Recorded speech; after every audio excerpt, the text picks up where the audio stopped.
కుంభకర్ణుడిని చూడండి ఎంత పెద్దగా ఉన్నారో. నేను అస్సలు ఎక్స్పెక్ట్ చేయలేదు కుంభకర్ణుడు ఇంత పెద్దగా ఉంటారనేసి.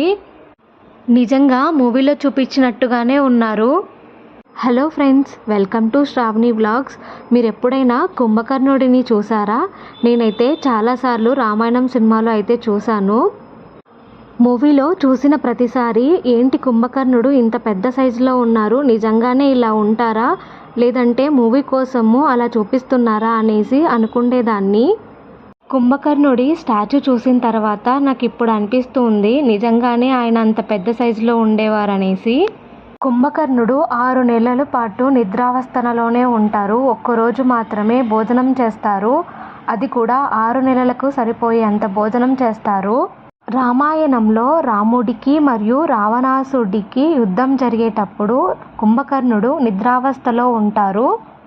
ఆయనని నిద్ర లేపడం కోసం అనేసి భటులైతే భల్లాలతో అయితే లేపుతూ ఉంటారు. కానీ అతనైతే లేవడు.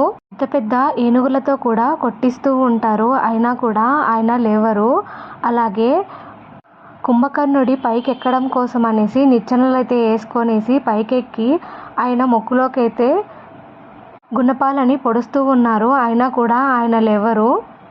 ఆ సీన్స్ని ఇక్కడ స్టాచ్యూ లాగా అయితే పెట్టారు. చూడడానికి చాలా బాగుంది. మనము లోపలికి కూడా వెళ్ళొచ్చు. లోపల అయితే ఏమీ లేదు, ఖాళీగా ఉంది. చాలామంది లోపల పిచ్చి పిచ్చి గీతలు అయితే రాసేసి ఉన్నారు. నేను ఇక్కడికి 2 టైమ్స్ అయితే వచ్చాను. ఇది పెనుగొండకి దగ్గరలో అయితే ఉంది. నేను ఫస్ట్ టైం వచ్చినప్పుడు ఇంత డెవలప్ అయితే లేదు, ఓన్లీ కుంభకర్ణుడి స్టాచ్యూ మాత్రమే ఉంది. ఇప్పుడైతే కొంచెం పార్క్ లాగా ఏర్పాటు చేశారు, చాలా బాగుంది. బట్ కొంచెం మెయింటెనెన్స్ చేస్తే ఇంకా బాగుంటుంది. విగ్రహం దగ్గర క్రాక్స్ అయితే వచ్చాయి, కొంచెం అవి చూసుకుంటే ఇంకా బాగుంటుంది. ఇక్కడ క్యామెల్ రైడ్, పిల్లల కోసం జారుడు బండ, అలాగే ఉయ్యాలలు అయితే ఉన్నాయి. ప్రీవియస్గా ఎంట్రీ కోసం ఎలాంటి టికెట్స్ అయితే లేవు, ఇప్పుడు ఎంట్రీ కోసం అయితే టికెట్స్ అయితే తీసుకోవాలి.